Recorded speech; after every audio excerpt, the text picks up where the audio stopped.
Tenemos la participación del doctor Juan Richard Villacorta Guzmán. Él trae el trabajo Curiosidad y Placer de Aprender a Aprender, Incertezas Educativas. Él es doctor en Ciencias de la Educación por la Universidad Mayor Real y Pontificia San Francisco Javier de Chuquisaca, de Bolivia. Realizó investigaciones postdoctorales en la Escuela Militar de Ingeniería en Bolivia y en el Colegio de Morelos, México. Tiene como ámbito de investigación las ciencias sociales, la educación y la epistemología, locus que le permiten realizar paseos entre el conocimiento y la ciencia educativa, además de promover espacios de compartir educativo. Es facilitador de programas doctorales y postdoctorales en Escuela Militar de Ingeniería en Bolivia, que tienen como prioridad el ámbito de la educación, la complejidad y la transdisciplinariedad. Es docente e investigador en posgrado, principalmente en el campo de la educación y la epistemología. Trabajó en distintos espacios de la realidad latinoamericana, elemento que le posibilita tener una postura crítica y reflexiva, además de poder asumir desde lo ético-político su accionar y cotidianidad. Adelante, doctor Villacorta, con sus aportes. Muchas Buenas gracias. tardes. Un saludo, un agradecimiento especial a Perro que nos invitó a participar como Escuela Militar de Ingeniería. Un abrazo grande a todos los colegas y decirles que este tema nace ya desde hace mucho tiempo a partir de cuatro elementos básicos. Un acercamiento a la propuesta latinoamericana con Freire y Hugo Asman menos conocido que Paulo Freire, pero que es conocido a nivel de la teología latinoamericana, teología y economía y en educación en la última parte. También tiene como eje la experiencia educativa realizada en distintos ámbitos, desde la educación popular hasta la educación postgradual. Un tercer elemento que influye es el acompañamiento en este tiempo a los procesos de educación postgradual, principalmente en la Escuela Militar de Ingeniería. Y un cuarto elemento es la cuestionante que llevo de años entre la relación entre pensamiento complejo, ciencia de la complejidad, educación, religión, campos que me han ayudado a vivir a lo largo de mis procesos vitales. De ahí que entonces van esas preguntas de decir curiosidad y placer de aprender a aprender incertezas educativas. Ya lo verán después, pero es basado en el libro de Hugo Asman, indirectamente un gurú que me tocó trabajar mientras hacía un mestrado allá las tierras brasileras en medio de las bellas favelas de Diadema, Brasil. A partir de esos elementos presento rápidamente la obra de Hugo, esa obra maravillosa que nos permite entender que hoy por hoy debemos preguntarnos la primera pregunta: ¿cuál es la curiosidad y el placer de aprender? ¿Qué es aquello que yo debo aprender? Ya Hugo, a lo largo de su vida, es muchísimas las obras que tiene, pero quiero quedarme con algunas dicas, como se dice en portugués, algunas indicaciones de aquello que se va dando en sus obras. Ya trabajó en los años 2000 las redes digitales y metamorfosis del aprender. Una obra que me gusta también es Dios en nos, Dios en nosotros, pero para recordarnos la raíz de América Latina, de la opción. Aquí es cierto que es muy católico, pero yo quisiera trabajarlo principalmente de la opción por aquellos que están en nuestros pueblos, entre los indignos e indignados, de ser parte de la sociedad de mercado, de la sociedad de consumo, de la sociedad del inmediato, de la sociedad de tecnología, la sociedad de Windows, y pueden ponerle un montón de nombres. Hoy en día está muy de moda la palabra competencia, pero se le agrega dos elementos: competencia y sensibilidad solidaria.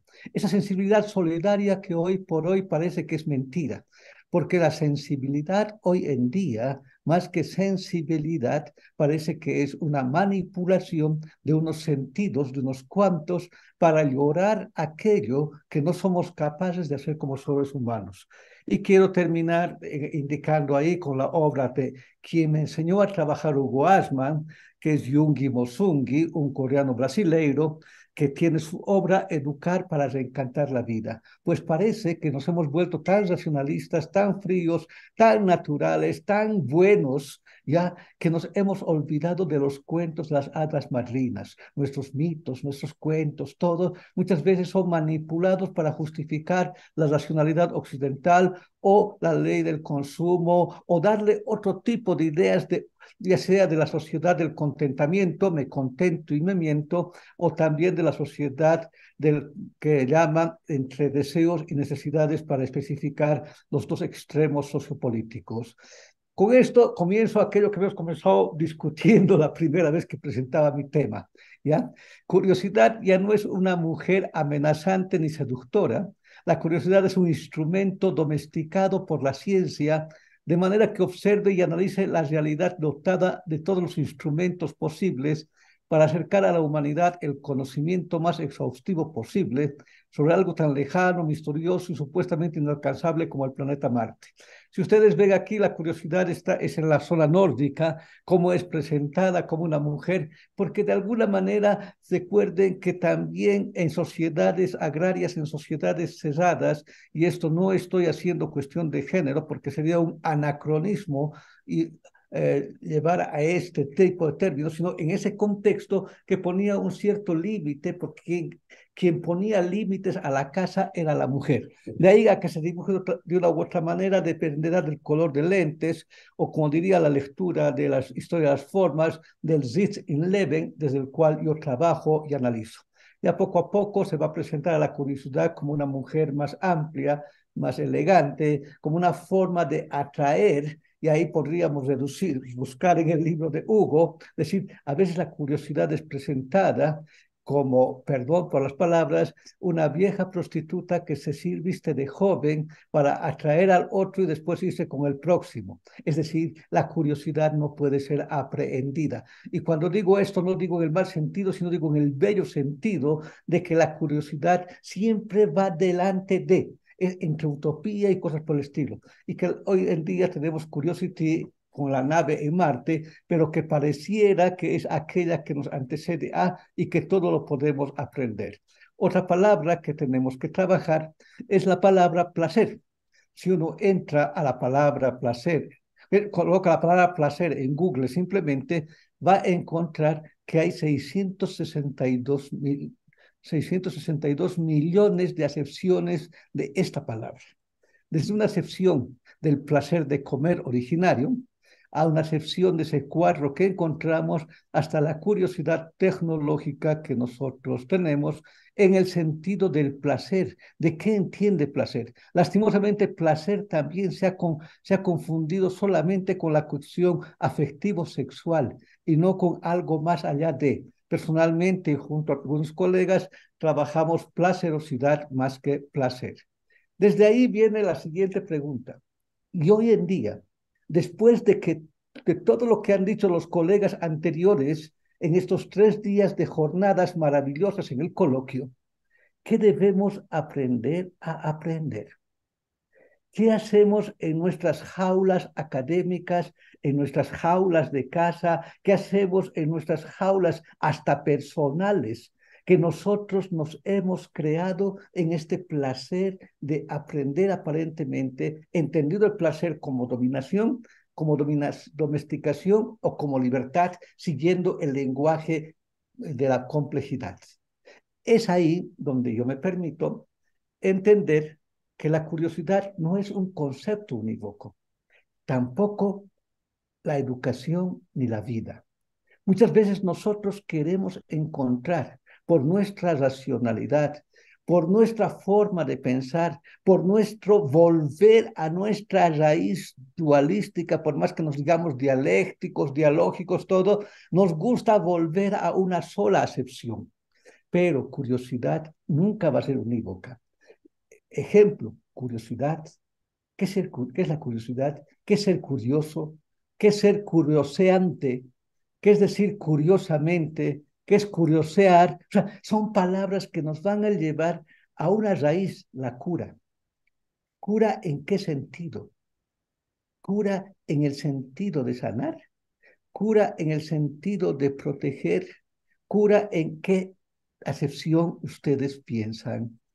Entonces, a partir de eso, por decir que a la curiosidad, podemos acercarnos desde las distintas ciencias y hablar de transdisciplinaridad, interdisciplinaridad, la ética y todo esto. Entonces, podemos acercarnos a la biología, la psicología, la sociología, la filosofía, entre otras materias. Pero yo quisiera acercarme a partir de dos elementos, las neofobias y las neofilias educativas. Es decir, ¿a dónde me llevan estas nuevos odios, nuevos amores, cuando yo me acerco al quehacer educativo en los distintos procesos que hoy se nos están replanteando? ¿Por qué planteo esto y con esa foto? Porque me he dado cuenta que post pandemia nuestros jóvenes son más temerosos, son menos seguros. Es cierto que son más agarrados a la tecnología, pero ¿cuántos de ellos tienen hasta miedo de salir a la calle? Los papás se han vuelto más sobreprotectores. Los docentes queremos dominarlo todo y queremos enseñar formas de pensar y de vivir que ni nosotros mismos hacemos. Es decir, somos una especie, con el perdón de la palabra, de novias frustradas que quieren el acto más bello en el matrimonio, pero no tenemos ni traje. ¿Cómo entender esto en la nueva Didache? Las neofobias están dadas muchas veces por muchos de nosotros hacia la tecnología, los nuevos odios. Hay gente que no entiende y odia. Nuestros jóvenes, con sus nuevos odios, a veces nos dan la espalda. Ya decía el colega anterior que esto de alguna manera nos ayuda a ver y a visualizar, ¿sí?, cómo se están dando aparentemente un mundo tecnológico, Facebook, redes, un montón de cosas, pero nuestros jóvenes pareciera que nos dan la espalda. Nosotros que somos mayores, los que somos un poco, entre comillas, ancianos, ya, yo estoy con 63, a veces nos creemos eternos. Tenemos miedo y odiamos el saber que nos viene algo después. Y puedo seguir con la cantidad de preguntas, de odios. Pero con esto también vamos a las neofilias. Todos dicen que la neofilia está dada por la tecnología, pero también hay nuevos amores a otro tipo de cosas. La sociedad Windows, la sociedad del momento, la sociedad del consumo, la sociedad del aparente resabio y cuidado cultural de todo y nada, nos plantea que hoy tenemos que ver cómo trabajar en un aparente mundo tecnológico mal usado, logos, hacer logos, pensar, reflexionar, hablar, entre otras cosas, que aparentemente es tecnológico, pero que nosotros a veces no llegamos ni al tecne porque solo apretamos meras teclas. Entonces quedan algunas cuestionantes maravillosas. ¿Qué tipos de liderazgos, de amores hoy día se están dando nuevos en nuestros jóvenes, señoritas, en nuestros posgrados? ¿Cuáles son esas ventanas, esos amores nuevos en los cuales nosotros como docentes tenemos que incidir? ¿Cuáles son esas nuevas redes de comunicación, de trabajo grupal, que si bien ahí está con computadoras, pero hoy se dan en nuestros pueblos, como decía el colega de Chiapas hace poco? ¿Será posible que este cambio de imagen entre las máquinas aprendientes y nosotros sigamos viendo de otra manera? Ahora, ¿saben? Todos nos basamos con mitos bíblicos o no bíblicos, culturales, no culturales, y las falacias culturales. Si ustedes agarran la Biblia, van a encontrar que la víbora es la mala, pero también, ojo, hay que entender en qué contexto, porque esa fue una falsa afirmación del Génesis, porque dentro de esto podemos encontrar en la víbora el elemento de control social, la víbora como fortaleza, como, como mito fundante del ansia de saber y el ansia de vivir. También se puede tomar en cuenta como limitación del conocimiento. Entonces, para nuestros mitos debemos ver cómo son nuestras culturas y nuestros pueblos y cómo muchas veces nosotros como docentes no entendemos esto.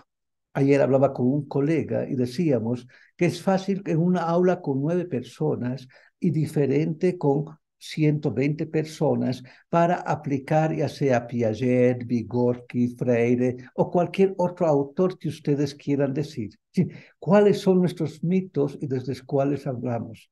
¿Cuál es la caja de Pandora que hoy se abre en torno a la naturaleza? Hemos trabajado tema de ecología, hemos trabajado tema de transdisciplinariedad, hemos trabajado tema educativo, pero señores, la naturaleza hoy, ¿qué tiene tras de esa caja de Pandora si nosotros abrimos? ¿Cuánto entendemos de esto? Bolivia estaba atravesando un momento de alta quema, ¿ya? Y entonces este mito de Pandora va a abrir tras de sí otra vuelta a la desertificación y podemos buscar N culpables para esto. Pero ¿será desde ahí o será desde donde tenemos que trabajar los educadores? Muchas veces nos llevamos a estar trabajando horas y horas en cuestión de entender nuestras culturas y nuestros pueblos. Lo que decía el colega de Chiapas también pasa aquí con la ley 070, la cuestión de las culturas, pero también tras de esto a veces es manipulación de nuestras culturas y siguiendo a Delgado podemos decir no entender el etos, la característica de nuestros pueblos. Y también tenemos que reconocer que nosotros como docentes, nosotros como mayores, nosotros como educadores, como gente, personas, todo, tenemos un miedo al cambio. Y por eso también aseguramos lo más posible el mito de Pandora como una cuestión negativa y no como algo que nos abre más allá de nuestro color de lentes. Acá está un pequeño texto del libro que les decía, de curiosidad y placer de aprender, que me he dado el lujo de traducirlo con el perdón de Hugo, que ya no está con nosotros, pero yo quisiera dejar aquí algunas cuestionantes que él nos hace. En esta nuestra activación de la curiosidad es indispensable para pensar lo complejo, para un pensar complejo y abierto a los más variados mundos de la cultura. Esto es un texto que saca para entender lo que nos dice Edgar Morin, que él ya trabaja, Hugo, y cómo Morin nos cuestiona hoy día. ¿Quiénes somos? ¿De dónde venimos? ¿Para qué estamos aquí? Intentar responder esas cuestiones con seguridad va a instigar, investigar igual instigar, la curiosidad de los pequeños y permitir que ellos comiencen a localizarse en su espacio, en la comunidad, en el mundo y a percibir la correlación de saberes. Siempre ha instigado la curiosidad, y siempre instigando a la curiosidad y no matando, como frecuentemente lo hace la escuela, la universidad y nosotros. Los saberes no deben asesinar la curiosidad. La educación debe despertar para la filosofía, para la literatura, para la música, para las artes, para el fútbol, para las calles. Señores, tenemos tantas cosas maravillosas, pero que no estamos aprovechando.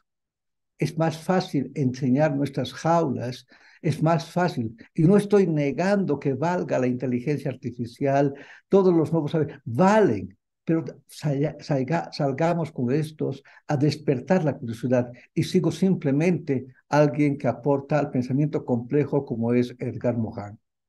Señores, hoy día, ¿qué tal si nos inventamos otra pregunta?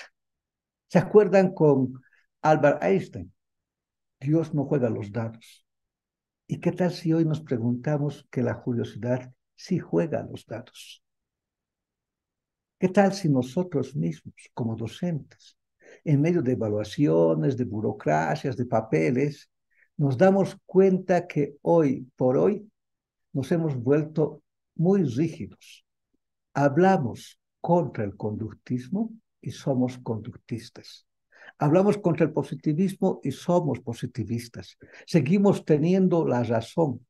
Seguimos creyendo que nosotros somos los únicos.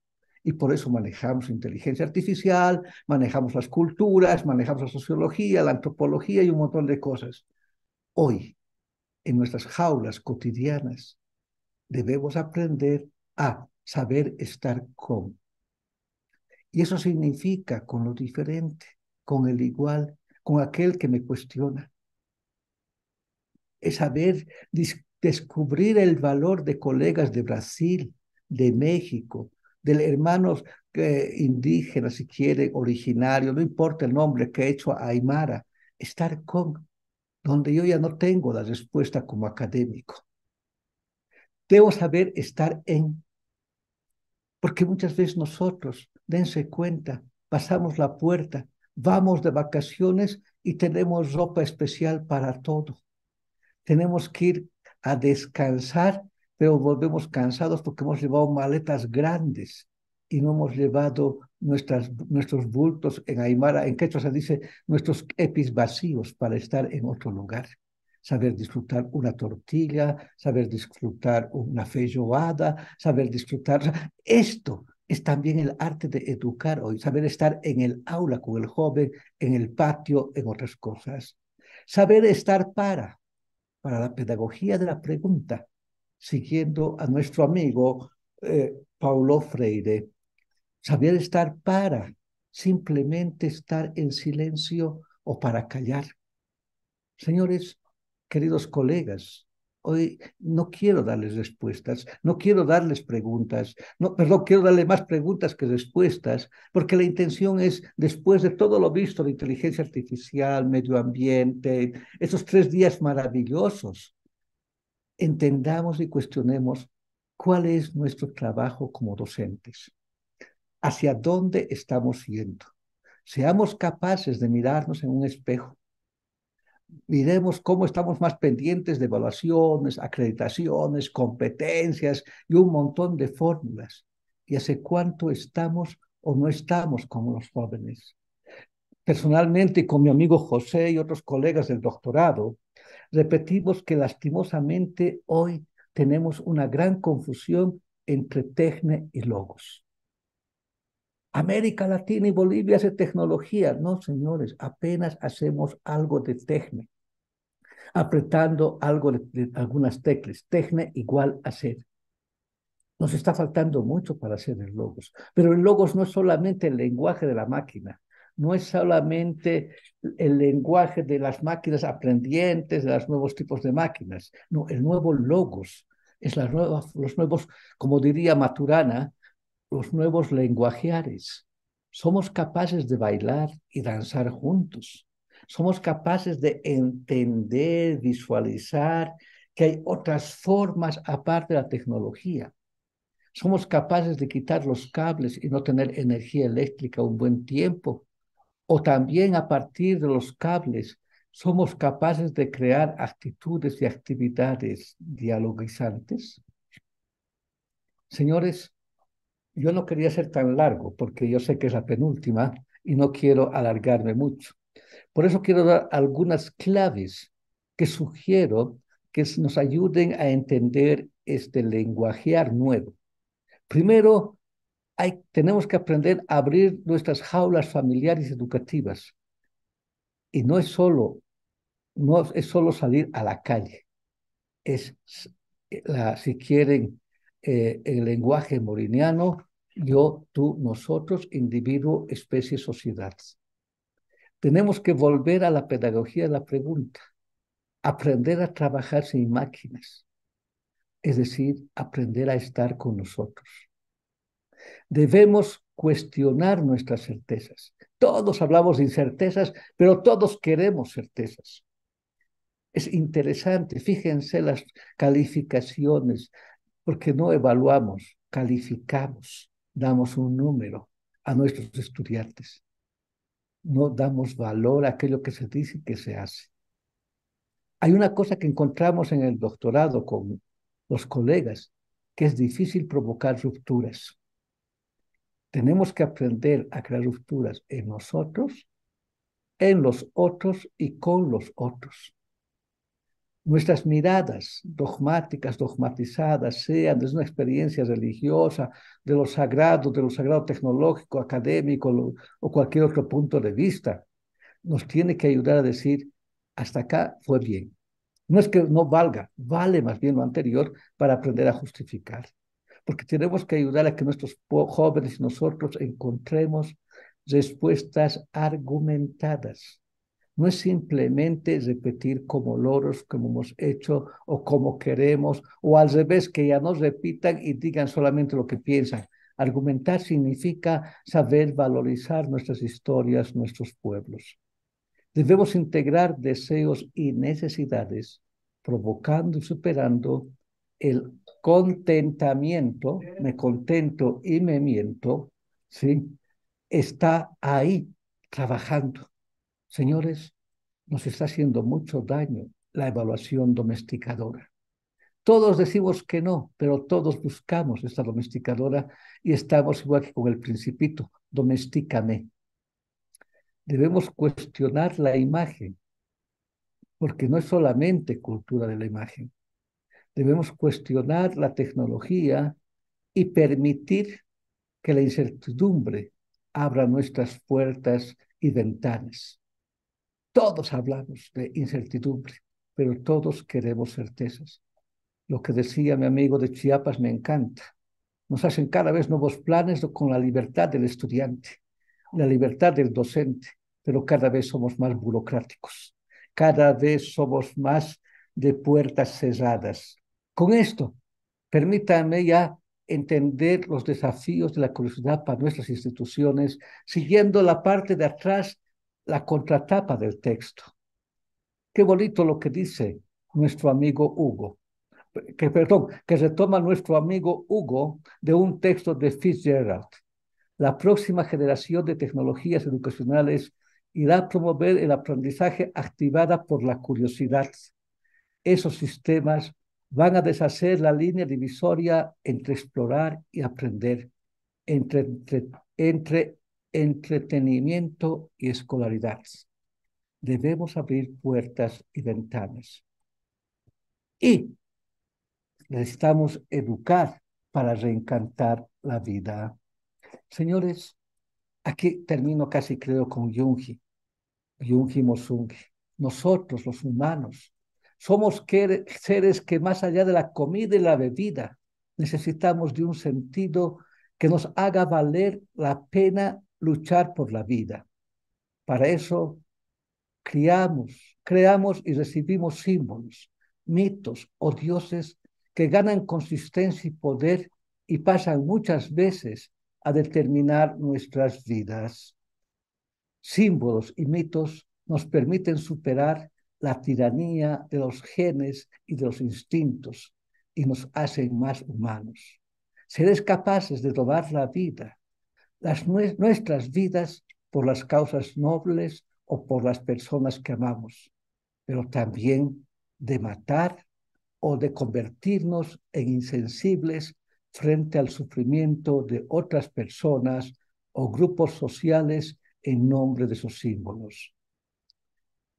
Más que nunca necesitamos de una educación que posibilite el aprendizaje del discernimiento crítico de los símbolos y mitos que impulsan a nuestra sociedad para que encontremos un sentido de la vida que desenmascare el encantamiento del consumismo.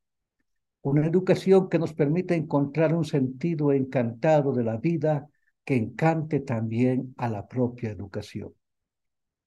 Con esto creo que habría terminado. He tratado de ser concreto, no alargarme. Ya son muchas horas que estamos sentados y así que muchísimas gracias, Pedro, por la invitación a nombre del posgrado de la Escuela Militar de Ingeniería.